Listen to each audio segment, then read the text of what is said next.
Eh bien bonjour à toi mon ami, j'espère que tu vas bien, moi ça super. Aujourd'hui on va parler du fake token. On va séparer la vidéo en 4 grandes parties. Donc la première on va faire le petit débrief sur le Crypto Expo, ce qui s'est passé réellement. Le deuxième on va parler du wallet Graphene, la partie la plus importante à mon avis. Et ensuite on va parler du FakeX. Et pour terminer on va voir un peu la projection, la tournure que pourrait prendre le fake token. Bon, parlons de ce Crypto Expo. Déjà, le Fake Token a gagné le titre de meilleure technologie défi, ce qui a réellement créé un impact sur le Fake Token et forcément gagné de la visibilité, peut-être gagné de nouveaux holders, mais en tout cas, ça a été que bénéfique. Bien évidemment, il n'y a pas eu qu'un seul titre, mais en tout cas, remporter un titre pour une crypto-monnaie de cette envergure, je trouve ça quand même énorme et pour une crypto qui est implantée depuis un long moment, l'un des plus anciens altcoins a réussi à avoir ce titre. Déjà, ça a déjà fait énormément de marketing positif, ça a permis de faire connaître à un grand public le fake token. Même sans avoir gagné le titre, participer à ce Crypto Expo a ouvert à un plus grand public, à un plus large public pour justement l'achat et la connaissance de ce fake token. Ils ont annoncé bien évidemment leur wallet Graphene. Alors tu vas voir que c'est l'une des plus grosses mises à jour que le fake token ait fait. Donc c'est un portefeuille crypto à 2 facteurs d'authentification, mais ce n'est pas 2 facteurs d'authentification comme tu as l'habitude d'avoir par exemple sur un exchange où tu mets je ne sais pas la validation de ton adresse mail, la validation avec ton téléphone. Non, c'est directement implanté dans un contrat intelligent, ce qui te permet de ne pas avoir forcément de matériel requis comme par exemple une clé cryptographique matérielle. J'en ai une qui te permet justement d'avoir une sécurité optimale. Eh bien ils veulent offrir un wallet décentralisé et qui n'a pas besoin d'être matérialisé, qui te permettrait d'avoir une authentification à double facteur. Pourquoi c'est quelque chose de bénéfique à l'écosystème fake? De plus en plus, je vois de sites phishing.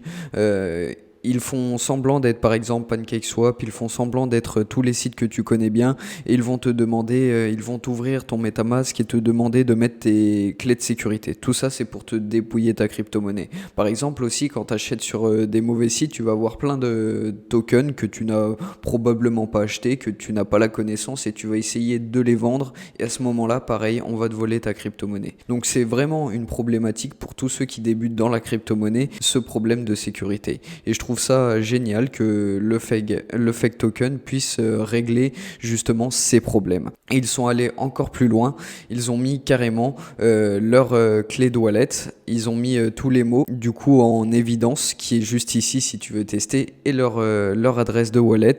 Ils ont dit voilà, essayez de nous voler, il y a 100 000 dollars dans ce wallet crypto-monnaie, essayez de nous les voler, justement c'est pour prouver que leur wallet est infaillible et qu'on ne peut pas voler même avec la clé de sécurité. Alors bien évidemment ils ont publié sur Twitter tous ceux qui ont testé à justement avoir ces 100 000 dollars. C'est encore actif hein, si tu veux essayer, mais en tout cas je trouve ça vraiment bien parce que même une clé dématérialisée en fait tu pourrais potentiellement te la faire voler si tu donnais tes mots. Et là, ce wallet te permet même, en donnant tes mots, même si tes mots de sécurité, ta phrase de départ est connue par le grand public, on ne peut quand même pas voler ta crypto-monnaie. Alors, ça révolutionne vraiment le marché parce que n'importe quel wallet en ce moment, si tu donnes tes mots de sécurité, même un wallet dématérialisé, même un hard wallet, si tu donnes tes mots, il peut quand même récupérer ta crypto-monnaie. Là, ça rajoute encore une sécurité encore plus haute et qui justement sécuriserait les nouveaux qui diraient voilà, ils vont sur un site de phishing et hop ils pensent être sur le bon site et ils mettent leur mot de sécurité et ça y est la crypto-monnaie est volée. Et bien s'ils étaient passés par le wallet Graphene, il n'y aurait pas eu cette problématique même s'ils avaient donné leur mot de sécurité grâce à 3 contrats de sécurité, 3 grands protocoles, tous alliés, ça fait justement un wallet qui est à double facteur d'authentification. Ils mettent aussi en avant que avoir un wallet dématérialisé ça a un coût. J'en ai conscience vu que j'en ai présenté sur la chaîne, ça a quand même un coût de 70 € environ, peu importe la marque. Et là, on a un wallet qui est sécurisé tout autant qu'un wallet matériel, même plus sécurisé, d'après ce qu'ils disent. Et en plus de ça, ça te coûte 0. Alors, ça peut être pas mal, mais est-ce que ça te servira tout autant comme une clé Ledger qui te permet d'utiliser ton code comme double facteur, par exemple, sur ton MetaMask? Est-ce que ce wallet te permettra d'avoir d'autres authentifications sur tes autres wallets? Je ne pense pas. Mais en tout cas, au niveau de la problématique du coût, et si tu veux sécuriser tes crypto-monnaies, le wallet Graphene Grafen est une bonne opportunité. Pour le moment, il n'est pas sorti, il a été annoncé bien évidemment au Crypto Expo, mais il n'est pas sorti, hein. Il est encore en cours de travail et je pense que ça peut être un élément déclencheur pour une prise haussière du fake token. Après, à voir si réellement ça sera connu du grand public, si réellement ça sera utilisé du grand public, mais en tout cas, tout cet écosystème qui est en train de fonder le FEG autour de son FEGX, je trouve ça énorme. Le FEGX te permet déjà une multitude de fonctions, comme créer ta crypto-monnaie rapidement, comme un launchpad, un exchange ouvert à tous, et en plus de ça, ils veulent faire un wallet sécurisé. Enfin voilà, l'écosystème est en train de s'agrandir et ça peut être bénéfique, en tout cas, d'avoir un wallet sécurisé et leur propre wallet, car ce n'était pas le cas, et je pense que c'est quelque chose qui est important. Je voulais en revenir sur le FEGX, donc pour le moment, il est toujours en version bêta, alors il est toujours en phase de test, c'est pas la version officielle.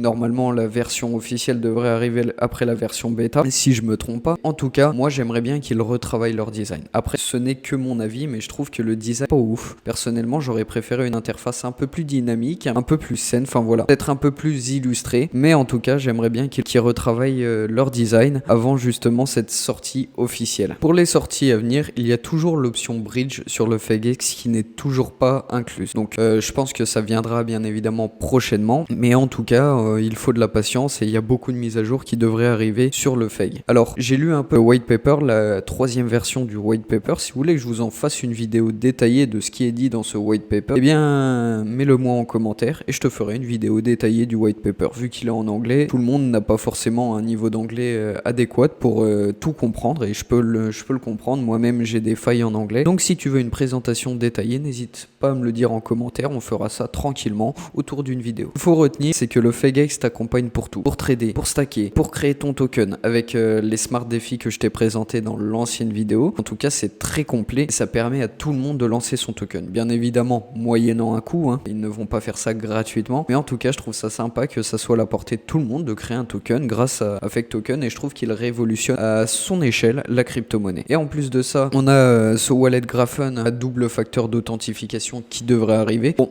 ce n'est pas le seul. Je te mentirais si c'était le seul à avoir annoncé un wallet à double facteur. Il y a bien évidemment Everise qui l'avait annoncé juste avant Fake Token, mais en tout cas ça va être la course au wallet et ça va être à celui le plus compétent, je pense, qui va vraiment se démarquer et faire des sous et faire monter son cours grâce à justement cette amélioration. Bien évidemment, le FEG ne s'arrête pas à cette seule mise à jour, mais en tout cas voir cette mise à jour conséquente arrivée, je trouve que c'est un bon point positif. Pour le moment, ça n'a pas eu d'impact sur le prix, on va voir ensemble. Petite mondée, certes, mais de rien du tout par rapport au graphique, par rapport à tout le graphique. En tout cas, c'est quand même un token qui arrive à se stabiliser. Je pense que beaucoup de tokens qui auraient le même âge n'arriveraient pas à maintenir leur cours comme le FEG le fait. Bon, c'est sûr qu'on attend forcément une hausse du prix. On ne veut pas forcément que ça maintienne le cours, mais en tout cas, pour les personnes qui veulent recharger, c'est un très bon moment pour recharger sur ce token. J'espère qu'avec toutes les mises à jour et avec toutes ces fonctions innovantes, le FEG va pouvoir se faire un nom sur les grandes échelles des crypto-monnaies. Pour le moment, ce n'est pas forcément le cas, malgré qu'il y a beaucoup de holders, malgré qu'on ait eu une crypto expo qui a fait forcément connaître le projet par d'autres personnes et peut-être d'autres personnes sont rentrées grâce à ce crypto expo. En tout cas, il y a quand même un long chemin à avoir avant de gravir les échelons et d'avoir le FEG hissé tout en haut. Pour le moment, nous sommes 343e token, mais en tout cas, j'ai bon espoir pour ce FEG qui sait se renouveler, qui même après tous ces mois d'activité, réussit quand même à nous faire quelque chose et à nous sortir encore des choses épatantes. Parlons un peu des holders sur la BSC parce que c'est là où les gens détiennent le plus de fake tokens. Donc on a 945 000 holders, on va peut-être franchir bientôt la barre fatidique des 1 million. C'est vraiment symbolique c'est juste symbolique en fait, ça va pas changer le cours absolu, mais en tout cas, passer la barre des 1 million, c'est quand même un objectif conséquent et se dire qu'il y a plus d'1 million de détenteurs sur un token, c'est toujours valorisant. Bon, effectivement, si tu comptes les holders de la blockchain Ethereum, il y a